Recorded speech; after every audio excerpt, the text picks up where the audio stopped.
And if you know anything about me, you know how much I love playing with this buggy. I've had it to the track, I've had it here, I've had it there. Well, now it's had even more of a run. It's time to rebuild a diff. Hi guys, Brett here from Hearns Hobbies, and today I would like to take a look at and do a bit of a tutorial on the little Rlaarlo X12S. And if you know anything about me, you know how much I love playing with this buggy. I've had it to the track, I've had it here, I've had it there. It is a great load of fun. You might have seen my other tutorial where I rebuilt the shocks. Well, now it's had even more of a run. It's time to rebuild a diff. So I thought I might walk you guys through how I do it. Yeah, like I said, they are fluid filled diffs, so they will need regular maintenance. This one here has done about 6 batteries.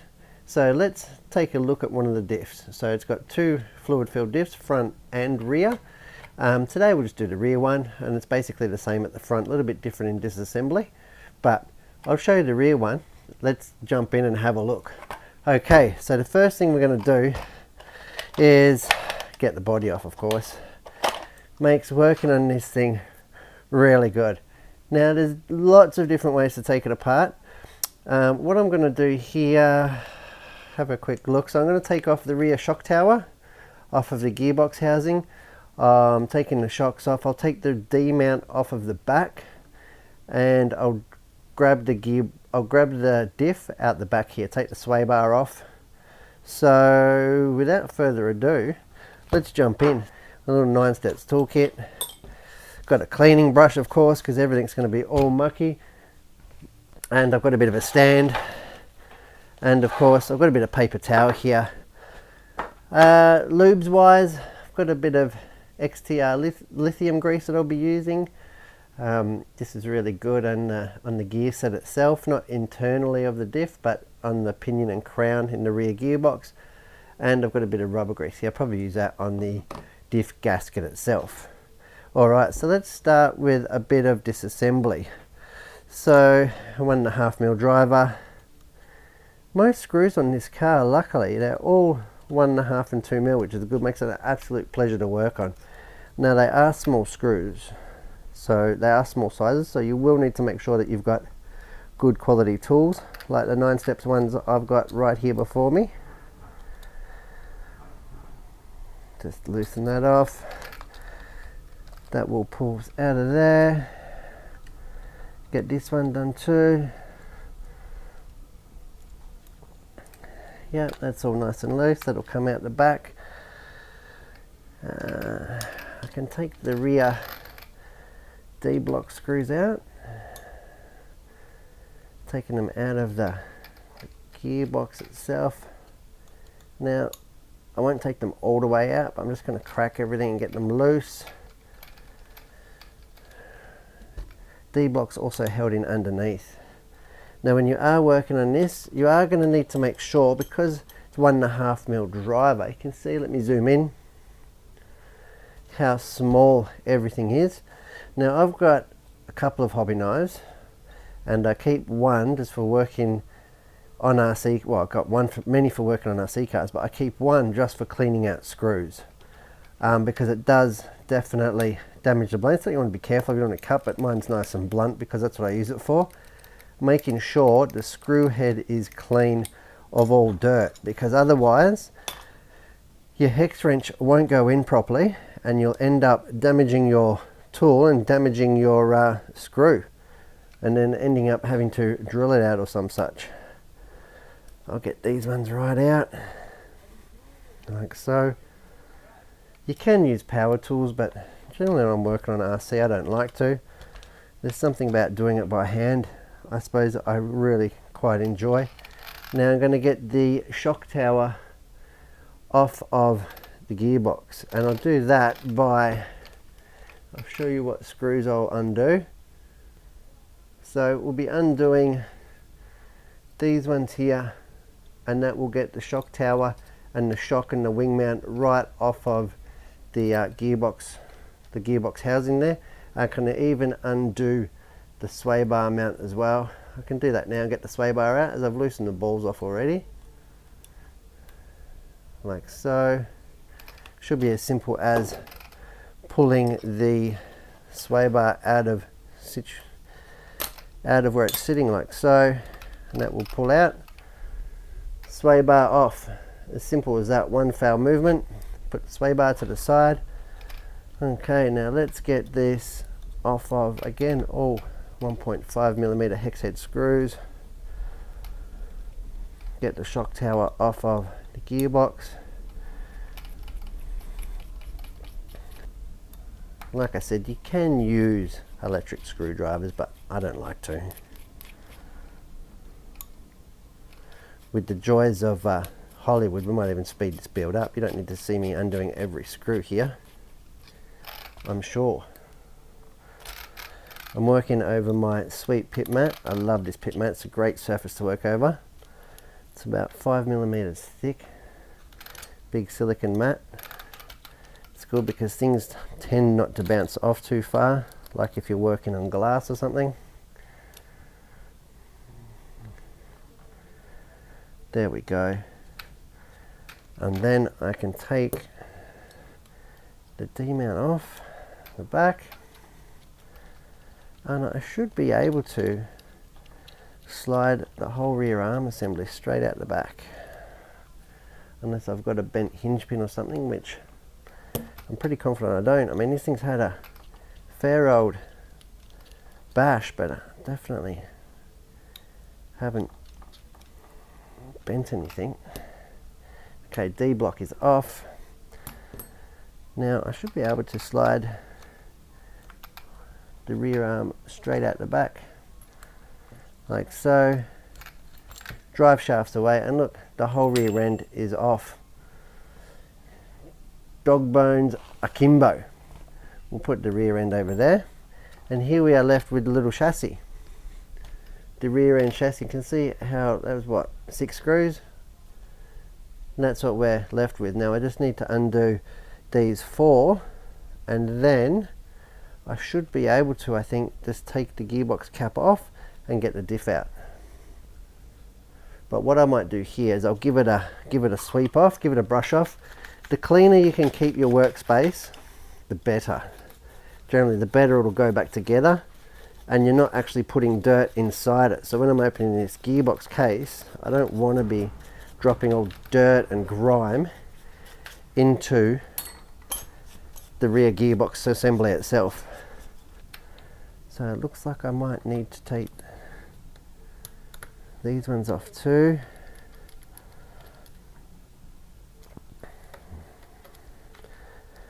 And these are what make this solid construction so darn good on this car. And it's designed to be worked on. It's definitely not like a toy grade or even like a basher grade run, right? It's more like a race car than it is anything else. Need a 2mm Allen key to take this brace off. Even if I can just loosen it a bit. Like so, get the switch up and out the way.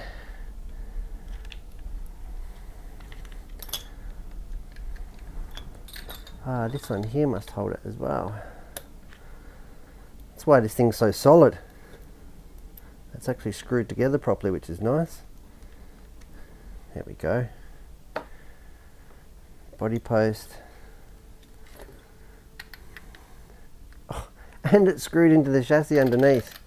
They definitely did not want this thing falling apart. Again, get my little screw cleaner out. You can see the dirt there coming out of the screw head. Brush it out of the way. Make sure my 9 steps hex wrench goes in well. Brush it off as we go.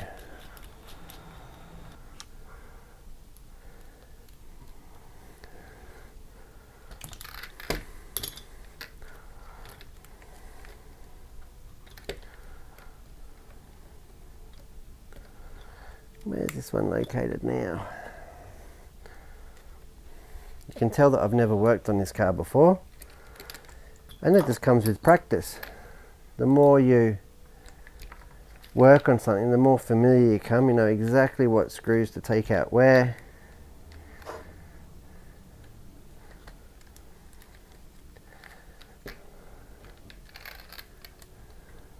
looks like I need to take the pinion cover off too.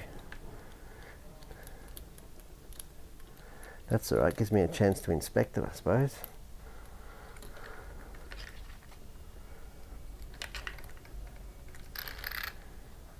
And screw here. Perfect.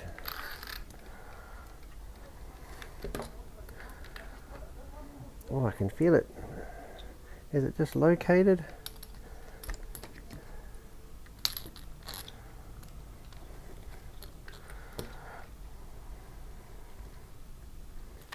There we go. That one comes off. That one comes off. Here we go. And the top bracket, as you can see, comes straight off. So the top bracket also acts as a bulkhead. I cannot believe this little car, how well engineered it is. Look at the detail in the moulding. Super nice. So it was screwed here, and also this part here. So this is the pinion. So you can change the pinion and stuff quite easily. Yeah, I love it. Here we have the pinion and spur gear, and you can see the slipper clutch material. Beautiful, got a beautiful mesh out of the factory, which is nice. Lovely. Okay, now I need to get these six screws out to get the diff out, and they're all 2mm, of course, a 2mm driver.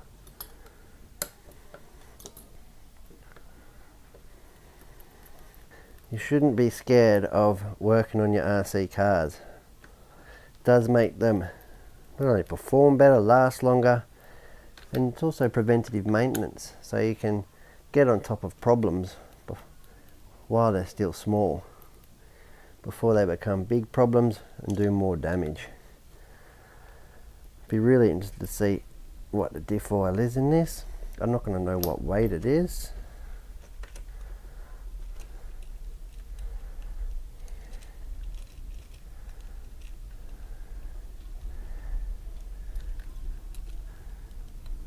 Undo this one a little bit more.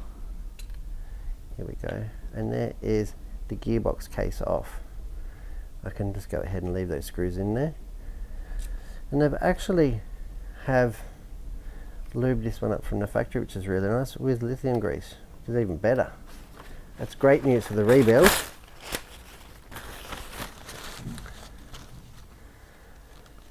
Now take note which way it does come out, because if you do put it in the wrong way, if it lets you put it in the wrong way, it will actually be rotating the wrong way. Pay attention to your shims. I can see that there's a shim here, but it looks like it doesn't come out without the out drive.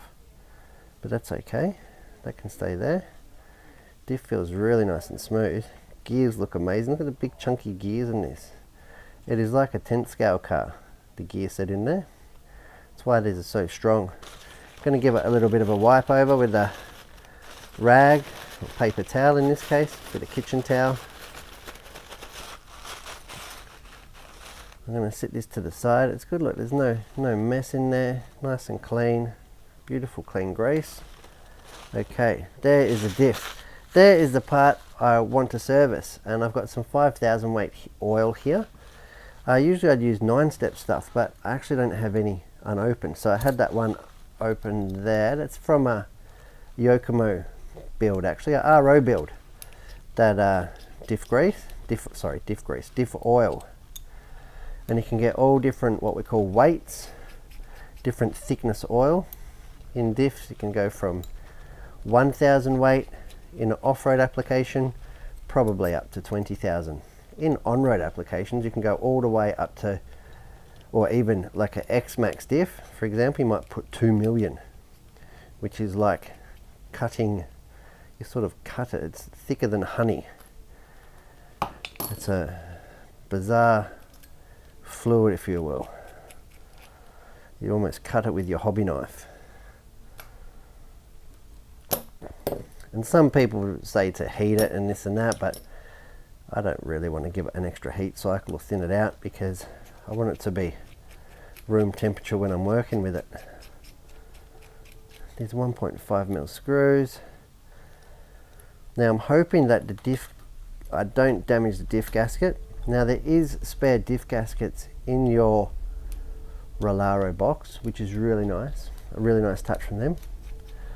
You know, it sort of encourages you to service it.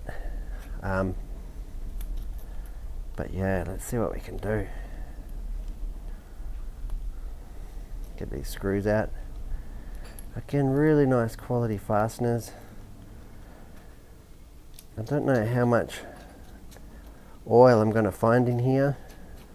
Like, it felt pretty nice. But it is a little diff that does work very hard. It's got so much power, this X12S. You don't understand until you have a drive.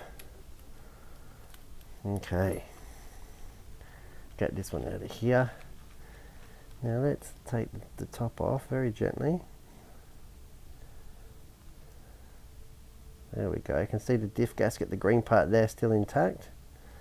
And there's plenty of diff oil in there. And the colour of it is really nice and clean.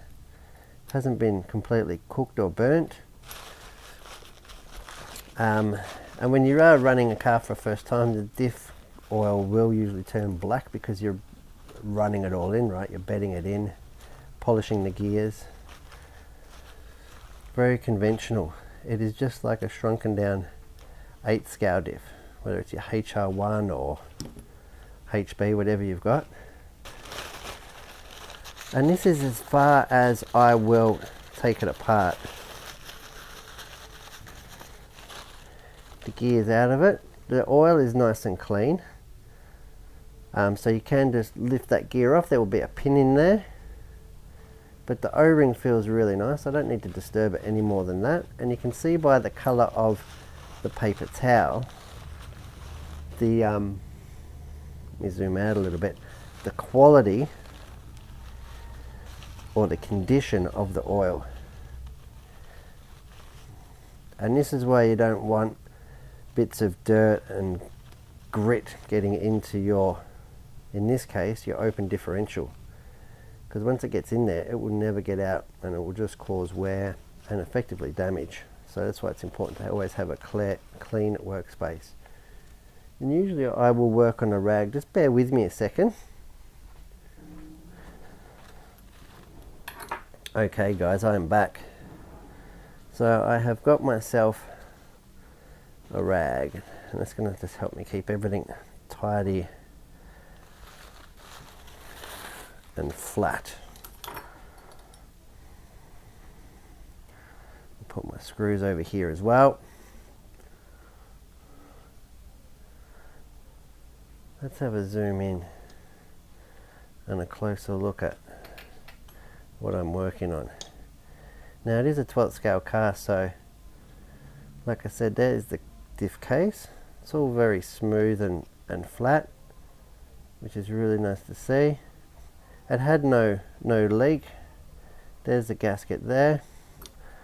I'm gonna see if I can lift that out very, very carefully with the blunt edge of my knife to not damage it. Careful not to crease it or kink it if possible. Here we go. And this is what they give you spare.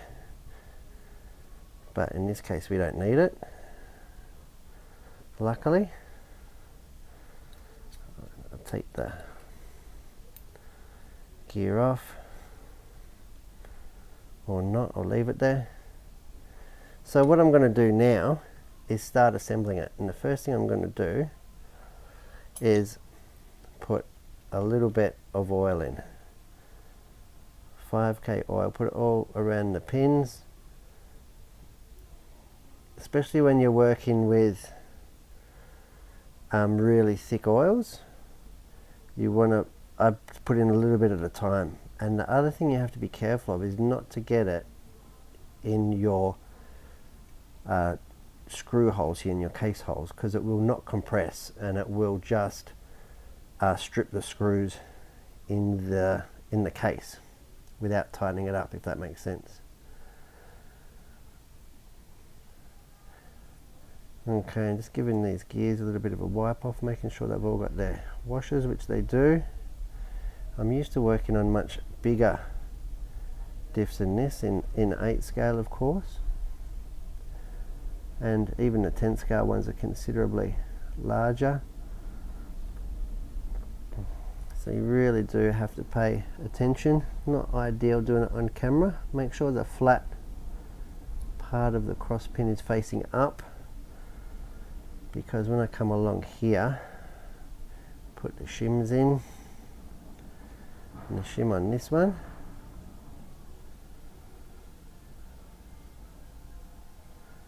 and it's something you just have to take your time, no point rushing. There should be nothing here to force,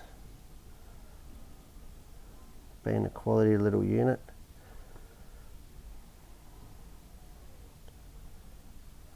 There we go.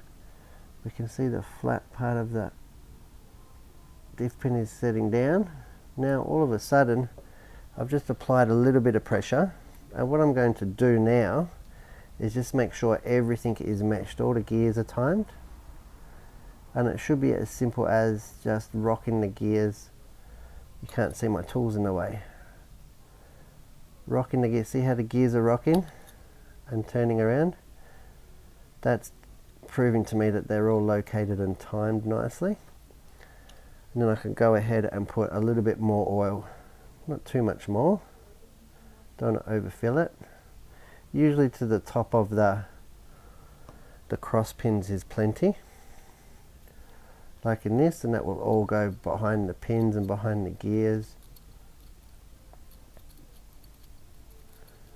You're always going to have air in your diff, there's no way around it. It is somewhat of an emulsion style setup, and they actually surprisingly get really hot. So what I'm going to do now is get my O-ring and rubber grease. I'm actually going to use that just to smear on the gasket, just to create an even better seal. Now it wasn't leaking before, but that will also ensure hopefully that it doesn't weld itself, melt itself to the case, and it should allow me to service the diff once again. Like so, just a little dab of grease. Let me wipe my hands.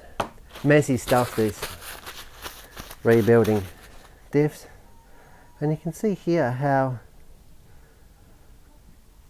lining up the screw holes in the gasket, and the grease should actually help it stick down almost like a glue. Then I can offer up the top part of the case. Trying to do this while looking at it at an obscure angle is not the easiest thing, folks. Trying not to get my head on camera.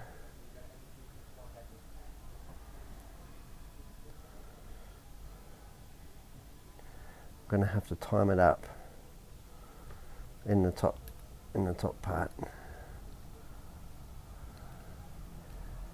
I'm going to make sure all my screw holes line up, like so, and then drop the case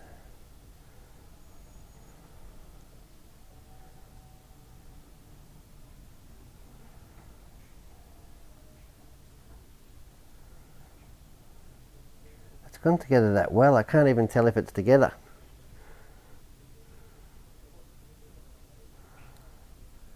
Hang on guys, I'm going to have to get my big head in here I think.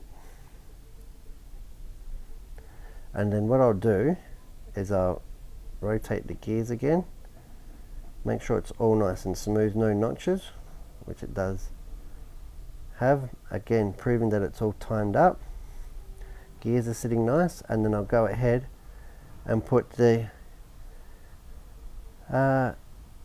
gear screws back in. Now it's very important with these ones that you do them up evenly across the surface and don't tighten one down first. So like so.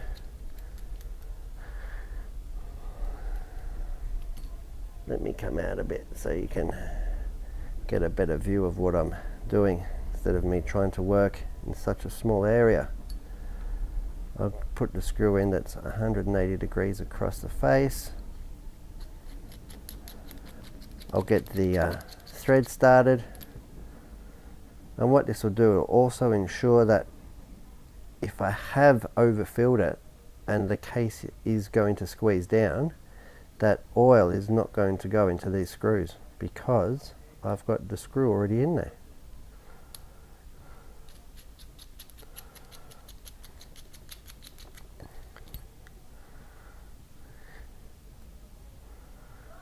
Here we go.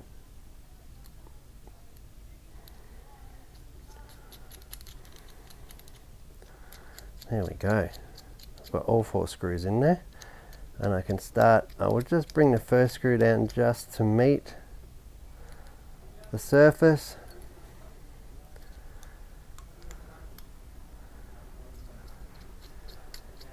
The 9 steps tool is super tight in the screws, which is really good.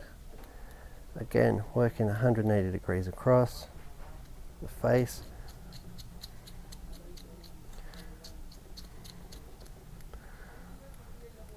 And if you accidentally go too far, just unwind it.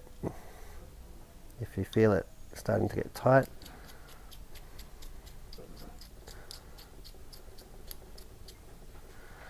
Okay, now all 4 screws are, and the diff feels really nice. We've got fresh 5K in there, 5,000 weight oil. Good little starting point, I think, for the rear diff. And now I can go ahead and tighten the screws up. Now they're only small screws, so you won't want to over tighten them. Like I said, they're only 2 mil or 2.5 mil thread.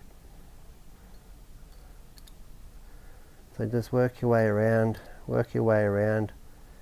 get them all nice and even.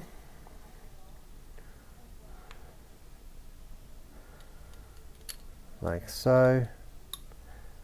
Usually I'll tighten them down like 2 or 3 times. Not necessarily getting much tighter, but making sure they're all even.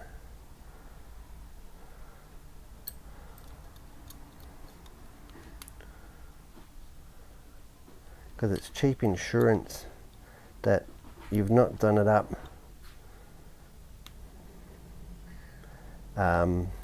you know, unevenly or warped, damaging your diff case, your gasket, and in fact your oils. Because if this little diff was to run dry, I bet that it would melt. Those little gears in there, everything in here is under such high stress and high speed. Let's not forget this car is capable of 90 kilometers an hour. There we go. We've got beautiful diff action, and we are built. I love that. Really nice. Get that knife out of the way. Put the lid back on the 5000. So you can see that actually getting to the diff was a little bit longer than doing the diff itself.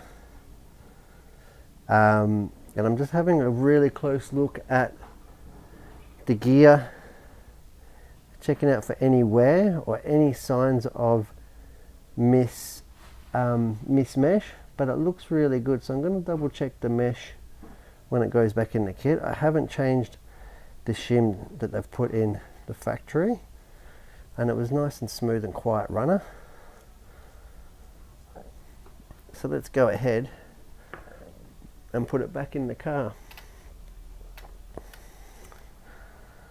like so.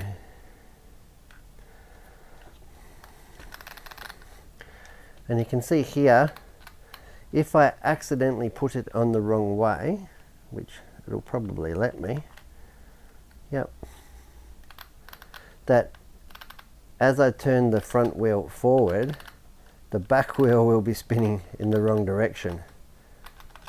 So counter rotating. So that's why you have to be sure to make you put the gears all back in the right way. Put the shim in the right side of the gearbox case.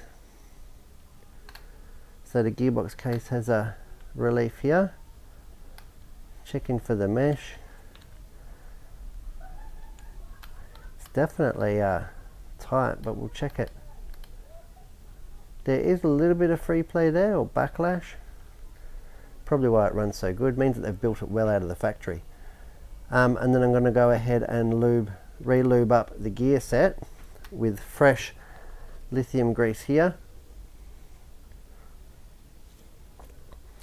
And again, it won't need very much. It's only a small gear set. Just a dab will do ya.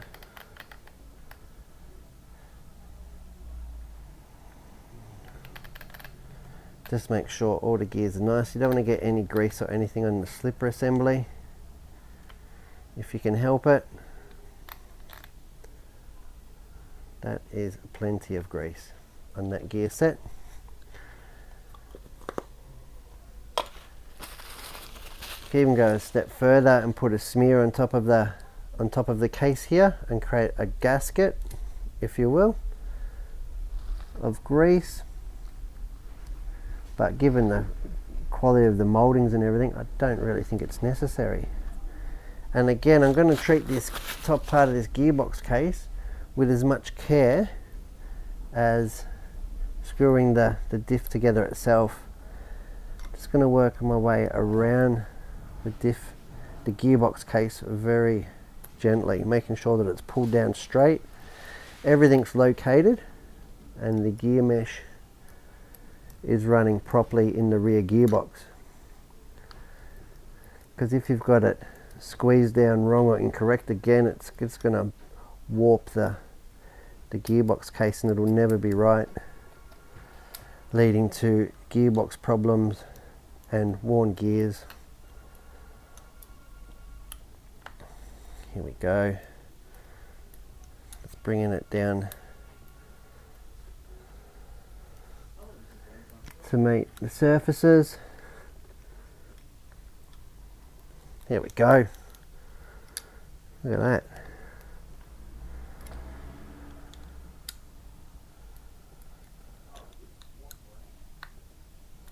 There.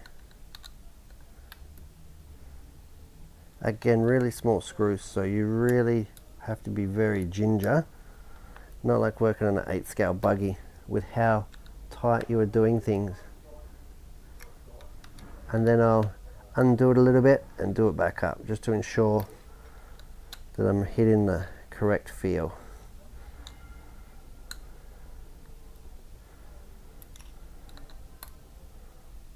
There we go. Look at that. That is the rear gearbox back in.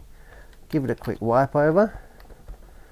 I'm going to give it a quick close visual inspection just to make sure that there's no gaps and that everything is mated properly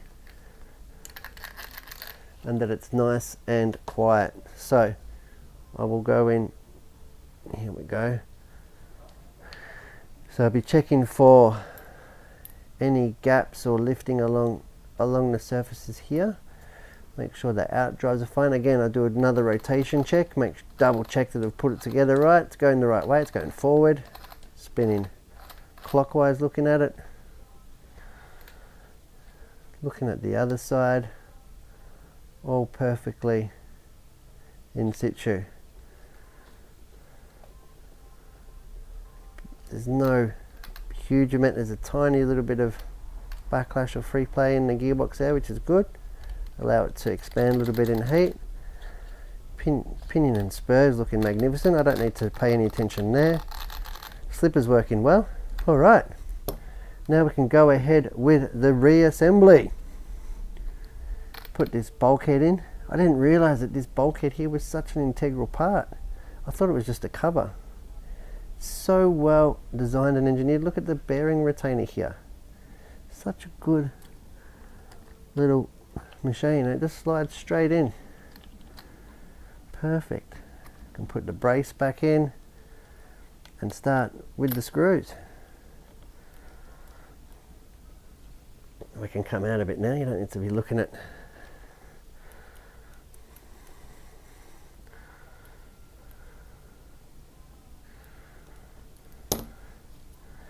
this one should be able to go on last, I imagine. not in the way of any other screws. May as well put it on now actually. There we go. And luckily all the screws are pretty much the same size. There's button heads and they're countersunk, but they're all like the same size throughout the vehicle, which is really nice.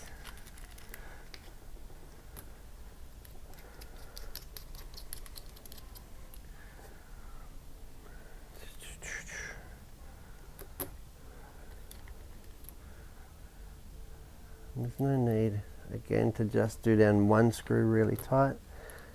I like to work on a few different screws at once to make sure everything's pulling down nice and square without binding or buckling anything.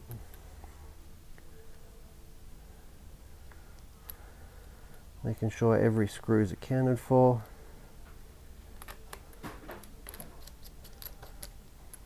There we go.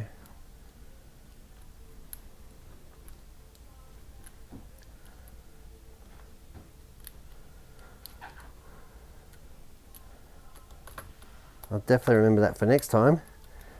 A much easier disassembly second time around.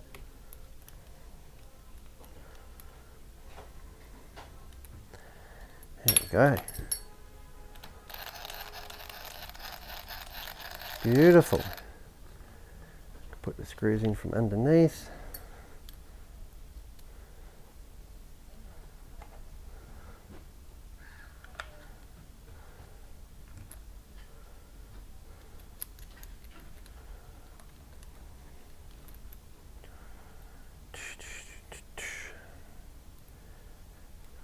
Bear with me, guys.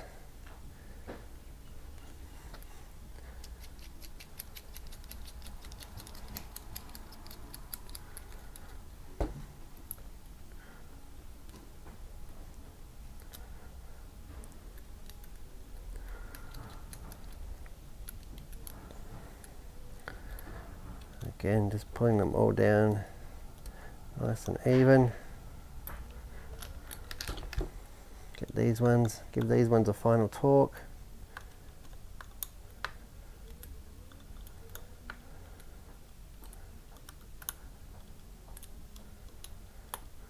And good tools make the world of difference. And these 9-step ones are amazing. Doesn't matter whether you're working on 12th scale, 8th scale.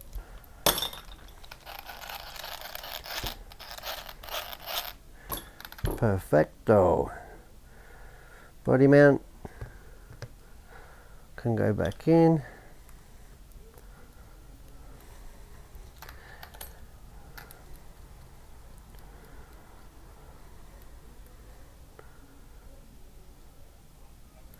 Beautiful. Now I have to offer the rear arms up to the C block, get the hinge pins in, get the shock tower on, and then get the sway bar in. I'm going to give this, now that it's apart, I'm going to give this actually a bit of a brush off before I put it back together. Make sure that no dirt gets in my way. Like so. There was no shims or anything on the arms, which is a really good sign. Checking the hinge pins, they're all straight, square, beautifully polished, which is nice to see. Okay, I'm going to need 3 hands at once to do this. Let's see what we can do. So I've got to put the dog bones. It's probably going to be hard to capture this on camera. So let's see what we can do. It's going to be quite awkward with the dog bones. If nothing else, I'll have to take the camber mount off and do that part after. If I can do one side at a time, it'll be nice. Okay, so that's that side in.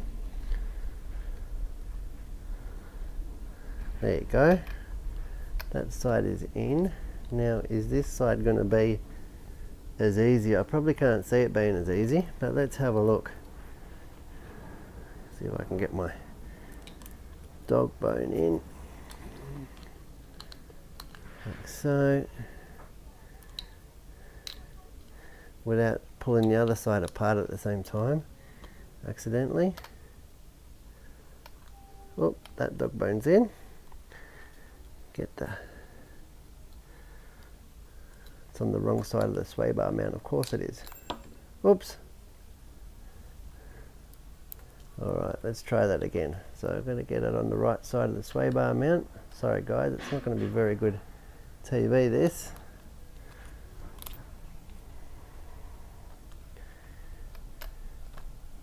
Okay, got that dog bone located. Get the hinge pin in the C block.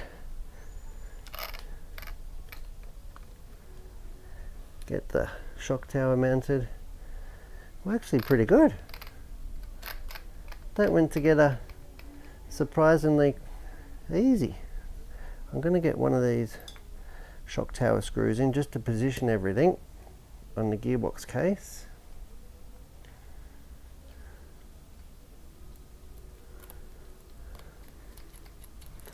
That'll just act like a dowel and get it in there. Save it all coming apart. There we go. Can double check everything. Beautiful diff action. Okay. Before I disturb anything else, probably get the D block on. That'll align the hinge pins and everything as well.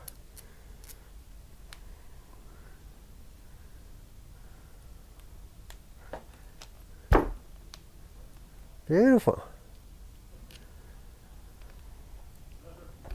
Alright. Sorry guys if the focus isn't very good at that height. Once I've got in a position where I'm not sort of holding it together at the same time, here we go. We can get it down. Get the D block ones in, back of the gearbox case. That's why it's so strong, so it's got 4 screws just for the D block. I believe they are, this is plastic on this car, but they are doing different option toes, so different geometry in the back, and doing also alloy versions as well, I believe. Rlaarlo really not stopping at just giving a ready to run kit. They're actually making it really a performance machine. And you can see how well it's engineered. It's been great to work on. There we go, the D block's on. Just double check these screws, back it off, do it up, back it off, do it up. There we go. We've got 3 shock tower screws, 1 sway bar to put in, and we are ready to go.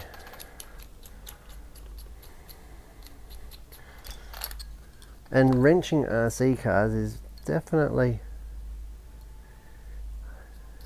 my favourite part of the hobby.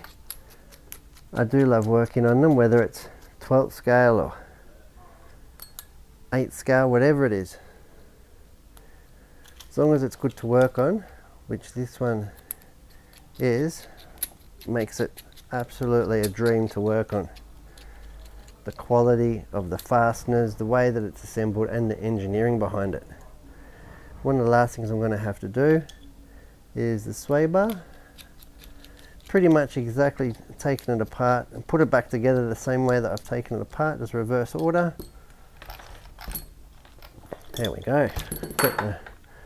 Probably need new double-sided tape for the switch now, but that's okay. No binding. Suspension feels perfect. Everything looks straight. Beautiful.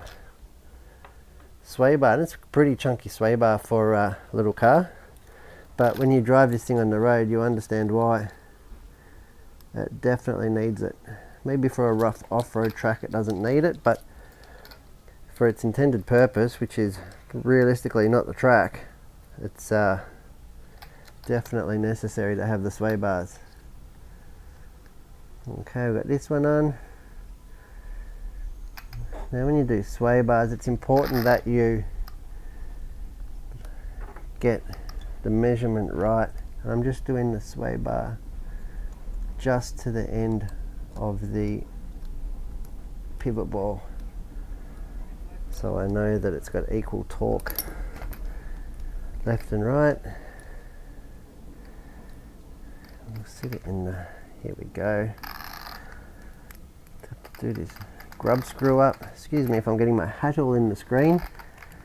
This last little one is just a little bit finicky. Can't find the hole. Where is it?